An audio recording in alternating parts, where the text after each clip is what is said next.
When Bunyan applied to sublet an apartment at Arbordale Manor, he knew it was available and fully expected to be able to sublet it because the ordinance was in place to prevent discrimination. When he was told no, nothing was available, he knew that was wrong. CORE set up a test, having a white man apply and be told yes, a black man apply and be told no, and a white woman apply and be told yes, all in the same day.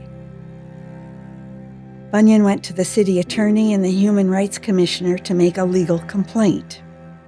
I went to a city council meeting to inform them that the ordinance was not preventing a landlord from discriminating. We met with a rental agent and were told there was nothing they would do. We picketed their offices in Detroit many times. We met with the University of Michigan Regent because the U of M held the mortgage on Arbordale Manor. We were told there was no language in their mortgage prohibiting discrimination, so there was nothing the U of M could do. Bunyan described that situation as a double insult. He paid tuition to the U of M. U of M was using his dollars to buy a mortgage and then discriminate against him. The case went to the state Supreme Court, which ruled that the ordinance was legal in the state of Michigan. He never was able to rent the apartment. As you all know, this apartment complex has a story that predates Avalon purchasing it in 1998 and turning it into affordable housing. In the 1960s, Arbordale Manor, as it was then known, became one of Ann Arbor's flashpoints for the battle for fair housing and against racial discrimination. The legal fight with Arbordale Manor, along with a range of community protests and advocacy, moved us towards the fair housing ordinances we have today. With this history in mind, the Avalon Board of Trustees decided last year to rename these buildings after Bunyan Bryant in honor of his legacy in fighting injustice in all of its forms. Going forward, we're proud to call these Bunyan Bryant Apartments.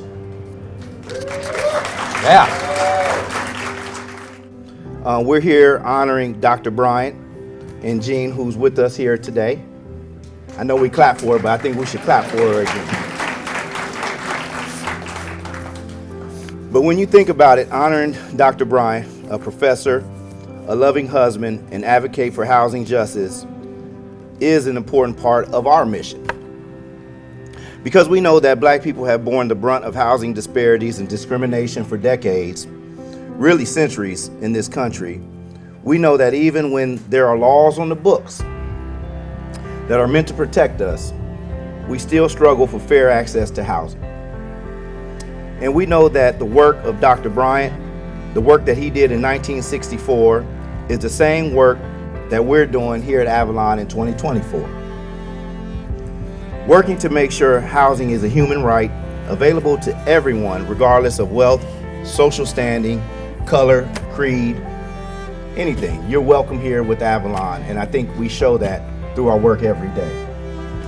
Jean, now this is me. Your dedication deserves special recognition alongside Bunyan.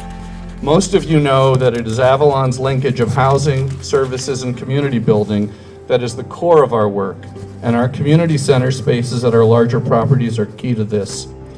So I'm pleased to share that the community center in the Bunyan Bryant Apartments will now be known as the Jean Carlberg Community Center.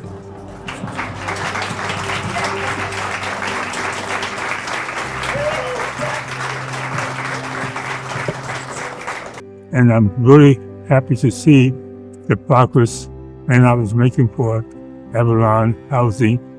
Bunyan Bryant was a close friend of mine and participated with me years ago, particularly in our places for housing. And I was really happy to be here at the celebration of it and the progress made.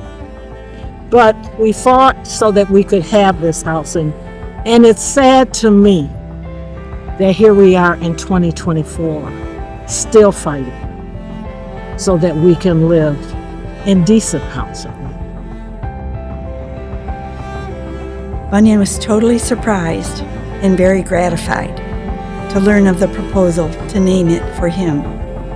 His life represented overcoming obstacles and marshaling the determination and talents of people wanting to make a better world for those faced with inequities, just as Avalon Housing does every day.